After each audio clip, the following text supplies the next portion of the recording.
The planned All Progressives Congress National Convention slated for March 26 seems to have run into troubled waters as the Independent National Electoral Commission is faulting a notice of the party's Emergency National Executive Committee meeting planned by Governor Abubakar Sani Bello's leadership of the party. INEC is also insisting that due process must be followed by giving the Commission a 21-day mandatory notice for it to monitor the convention. But the APC, in a swift reaction, says its earlier notice to INEC intimating it of its botched February 26 convention still stands, and that all it needs to do is to inform INEC of a change in date. Spokesman of the party's Caretaker Extraordinary Convention Planning Committee, Barrister Ismail Ahmed, disclosed this at a news conference on Friday in Abuja. The party says a letter was allegedly transmitted to INEC informing it of the change of guard at the party's national secretariat by Governor Bello upon resumption as chairman of the CECPC. Bello introduced himself in the said letter as acting chairman, while Professor Tahir Mamman was introduced as the acting secretary of the party. But in a swift reaction, the commission replied to the letter on Wednesday, March 9, drawing the party's attention to some obvious infringement. By implication, INEC states that Governor Bello's leadership of APC is unknown to it, and the stipulated 21 days notice to INEC for the commission to monitor party convention has not been complied with. But let's listen to the APC spokesperson. We have served a notice to INEC for the 26th of February. Earlier, we served that notice on the 5th of February. And that was the required 21 days. If you are going to make any adjustment to that date, all you need is a letter making an adjustment to the date. You don't need another 21 days. And that letter was since written about 2 weeks ago, when we realized that we couldn't hold it on the 26th of March, no, on the 26th of February. The moment the CECPC agreed on the 26th of March, that letter was written to INEC, it was effected. INEC have accepted that letter, so that is long gone. It's not an issue. The issue of the date of convention is not a question, not in INEC, not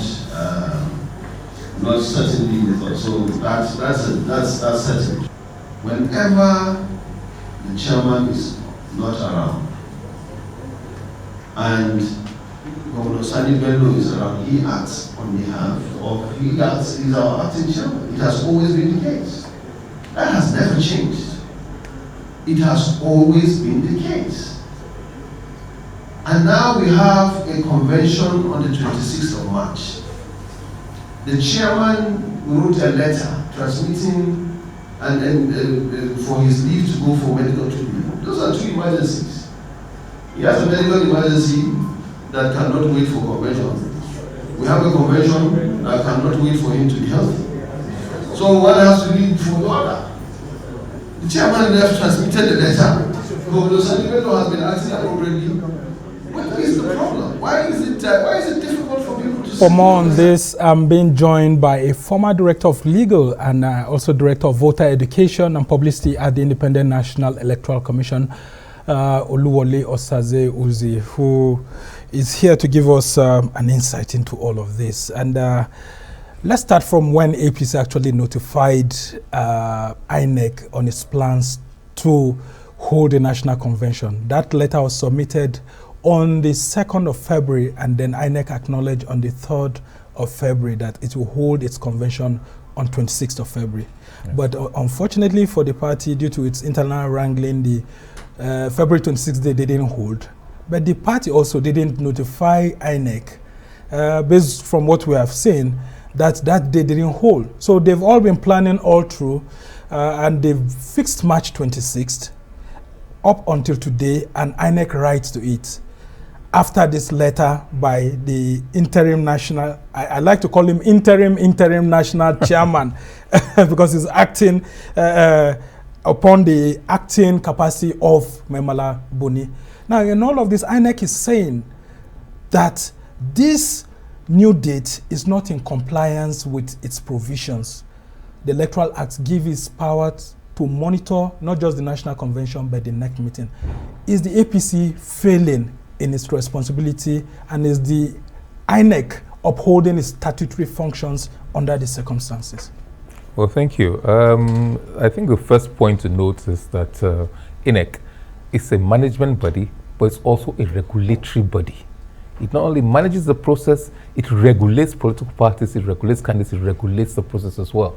In exercise of its regulatory functions, the regulatory powers given to it by the Constitutional and Electoral Act, because it's enjoined to monitor the activities of political parties, and the Electoral Act 2022 is very specific as to the role it can play in conventions, to elect members of the National Executive Committee, to select candidates for elections, and where the party is considering mergers. 82 is very, very clear on that. You need to give the Commission at least 21 days notice. And the interesting thing about that is that I think it's 81.5, which is relatively new, which says that if you don't do this, apart from the fact that sections 81, 2, 3, 4 gives the Commission, 81, 2, and 3, gives the power to attend still, but 81.5 makes it invalid. Any such meeting will now be invalid. So if the INEC is exercising its powers and its regulatory functions under the Constitutional Electoral Act to write the letter it did, informing the look, this notice you have given, it's not sufficient notice. It's not notice cognizable under Section 82 of the Electoral Act 2022. Interesting. But the letter notifying INEC was sent on February 2nd and acknowledged on February 3rd. Now, the Electoral Act that was in operation then was the 2010 Electoral Act as amended, correct, and not the 2022 correct. Electoral Act. Did the convention hold? No, it did not. And they wrote a subsequent letter dated, I think, the 8th of March, by which time the Electoral Act had come into force, 2022 had come into force. So we are guided by this. But even in the old Electoral Act, we were still required, every political party was still required to give INEC at least 21 days notice. So the law in that regard hasn't changed. I think it's just the addition now that specifying the sanction. And there are regulations, 2018 regulations guiding political parties and this kind of thing. And that is still extant. And the APC did not comply with certain provision of that act, who as to the authorship of the letter that should come to INEC. So INEC cannot accept letters from just anybody. You can't get a stand secretary. Yeah, we are coming to there. We are coming to that one. But I just want us to set the template correctly on the convention and then the timeline for you to actually submit. So does it mean that in all of this now, APC's insistence that its first letter still holds sway is wrong? APC, recall that they insisted on their own position in Zamfara and what happened for the governorship election in Zamfara the last cycle. What happened in River State? If it insists on doing that one, fair enough. It should be prepared to take the consequences of whatever comes out of that. They may be right. Maybe courts will decide. In the Zamfara instance, the courts decided. Several courts. One court decided one way. The other court decided another. Because they are saying what they just need to do is just to give a notice that there's just a change in dates. That is where, on what basis? They didn't say it. On what basis are they saying that? What is the basis for their claim? The law says if you are going to have a convention or a congress to elect to do certain things, you need to give INEC at least 21 days notice. You gave notice and it did not hold. So there should have been a fresh notice. Has to come because there's no basis what the gentleman was saying, to my own understanding and knowledge of the law and how these things operate. Then if so, then I can give you notice of my convention 1 year ahead of time and then keep changing the dates. What's the essence? What's the mischief that the legislators were trying to cure? Is that INEC should be given enough time to prepare. So the groundwork has to be done, preparations have to be undertaken so that you don't take the commission by surprise. Yeah, because INEC also owes it as a responsibility to the public to ensure that the convention is in compliance with the Electoral Act. And the Constitution, not just to the public, also to the public, also to the Constitution. It's a constitutional mandate. The highest, the ground number, the highest body of law in the land, the Constitution. Okay. And of course, at least, Nigerians. I guess that's already settled. Now, let's go to the second leg of it. Yes. Here we have the APC saying through Governor Abubakar Sani Bello, sending a letter to INEC notifying it that he's now the acting national chairman, and then there's Professor Tahir Mamman, who is the acting secretary of the party. But INEC is writing back to say, look, we don't recognize you and Professor Tahir Mamman. And then all of a sudden, we see a letter coming from Maimala Buni stating that he had informed INEC and leadership of the party that Abubakar Sani Bello, who is his vice chairman, will be acting in his capacity while he's away from for medical treatment. But this didn't come into light, and INEC has not told us that they received that letter. INEC only pointed to the March 8th letter from Governor Abubakar Sani Bello, which it says that he can't attend to because, based to us and based on the law, we don't know you. What do you make of all of that? Well, I cannot speak. I don't speak for the commission, so I can't state categorically what is correct, what is factual, what's not factual. So some suppositions come in here. As a member of the public, there are some discordant notes there. You recall that on the day that the news broke, you carried it, that the governor had been removed. Some people will use the word sacked by the president, who has no right to do that, by the way. Yeah. And but now it's a different narrative, and it was denied. The former secretary denied that. And I'm saying former because it's what I read in the pages of newspapers, what I hear from your channels, and that I get. I'm just trying to extrapolate and say what really is going on. What is actually the factual situation? Most of us do not know. I doubt if many members, Senator Adeyemi made reference to it, many members do not even know. That's a ranking member of the party has said they don't know what's going on. So what do I make of it? What the party? Every party members cannot make sense of it. I don't know whether I don't know what the make of it. Especially now, how was the acting or interim chairman, His Excellency, how was he appointed, nominated, elected? Don't forget that if you are going to do that, if you are going to have a meeting to elect somebody, you have to inform commission at least 21 days. Yes, before. That's what they are trying to run away from. They said it wasn't an election. It was simply the acting national chairman, Maimala Buni, going on medical leave and then transferring his functions to Governor Abubakar Sani Bello. That's what Maimala Buni's letter said. Yes. So but Governor Abubakar Sani Bello's letter to INEC didn't state that. Okay, that's for the national chairman. What of the secretary? And well, for the secretary, yes, we hear that he had resigned, and then the next day he came to say he had not resigned. Yes. Only for us to see this new letter that's coming out that Governor Abubakar Sani Bello wrote to INEC, yes, stating that Professor Tahir Mamman is now the acting secretary. Even the media wasn't aware. How do we go about that? Appointed? How was he elected? When was the meeting held? Or are we to believe that the president ordered, which he cannot do? Party administration does not give a role to the president in terms of electing, selecting, sacking, or doing any interfering with the national working or national executive committee. Very interesting indeed. I will just ask you to hold on there while we go on this short break. When we come back, we'll continue the conversation on the happenings in the APC and what INEC's role is all about. Stay with us. You're still watching Arise interview, and I'm Somna Sambo. Welcome back from the break. My guest is still former Director of Legal and also Director of Voter Education and Publicity at the Independent National Electoral Commission, Mr. Oluwole Osaze-Uzzi, who has been here enlightening us on the issues surrounding INEC, APC, and the regulation of political parties. Mr. Osaze-Uzzi, thank you for still being with us and enlightening us on the processes. And the most important function you mentioned of INEC is that it also acts as a regulator of the political process. Now, if you look at the NEC meeting notice that was sent in by the APC, under that NEC meeting notice, we have that notice being signed by His Excellency Alhaji Abubakar Sani Bello, North Central Rep, Senator Kenny Namani, Senator Abubakar Yusuf, Stella Akotete, James Lalo, Chief David Leon, Senator Abba Ali, Professor Tahir Mamman, Barrister Ismail Ahmed. Out of the 12-member Caretaker Extraordinary Convention Planning Committee, we only have these individuals, about 9 of them signing. We don't see Maimala Buni mentioned there. We don't see John Akpan Odode, the recognized secretary, the INEC recognized secretary, also having his details there. But these individuals go ahead to say that pursuant to Article 25B1 and 2 of the party's constitution, that's the APC, and by the power vested on the CECPC via the NEC resolution of 8 December, which was chaired by Governor Maimala Buni, then as the acting national chairman that the CECPC is calling for this National Executive Committee meeting. Do these individuals mentioned here have the capacity to do that since they are not INEC recognized? If we go by what happened at the December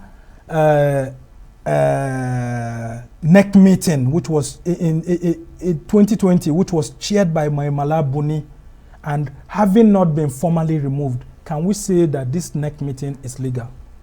Well, I don't know whether he was removed because he says he said he asked for medical leave. Yes, to go on leave, and so he said he transferred his powers to his vice chairman. Yes.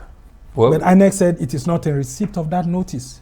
It's not a receipt, and if INEC receives it, you look at their constitution, because their constitution is registered with the commission, and two, the list of its national executive members is also registered with the commission. So the commission has a list of all the registered members of its NEC, and I believe that is the national chairman who has the power to call for a NEC meeting. I don't think that body has that power. I'm not aware that body has that power to call for a NEC meeting. Even though they are members of the caretaker Convention Planning Committee. I don't know, does the Convention Planning Committee, the issues, does the Convention Planning Committee have a power to summon a NEC meeting? I don't think it does. Either by its own constitution of the party itself. And that's what we're asking. You wrote a constitution for yourself. It followed a procedure or an outline given by the constitution of the land. Now, if you write a constitution for yourself, you should obey that constitution. It's binding on all people who subscribe, all members of the party. You cannot use any contraption to circumvent the stipulations of that constitution. I'm not saying that as a matter of fact, but to the best of my knowledge, and and then some members have always been saying this, that there shouldn't have been a caretaker committee in the first instance because the party's constitution doesn't recognize one. It doesn't. But here we had the NEC of the party conferring the powers of the National Working Committee of the APC on the Convention Planning Committee at the same time. Yes. Until this further aberration of that powers, where we are also having some members of that Convention Planning Committee now coming to even usurp, if we may put it that way, the powers of the acting national chairman and the acting national secretary as recognized by INEC. Now, in this instance, what should INEC be doing? First of all, I'm not particularly keen on the phrase as recognized by INEC. It's a correct grammatical phrase.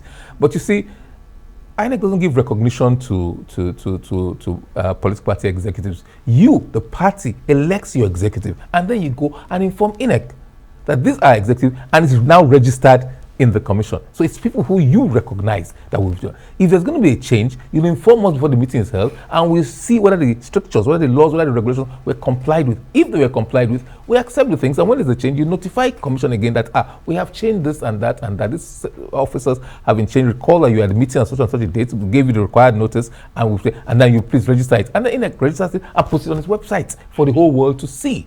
But I'm not aware that they've done so now. INEC as a regulator should ensure that the people who have voluntarily come together, it's an optional thing, it's a right to associate. You have come, you've agreed to associate with yourselves, and you have given yourselves this constitution. You have given yourself these guidelines, these regulations. Stick by those regulations. If you don't like them, call an extraordinary meeting and amend. You have the power to amend your constitution as long as it's within the framework stipulated by the 1999 Constitution of Nigeria.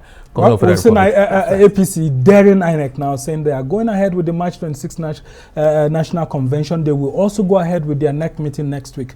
What do you make of all of this? Nothing. But you see, it's a democracy. It's a rule of law. I have never heard of people, those who are regulated, daring the regulator.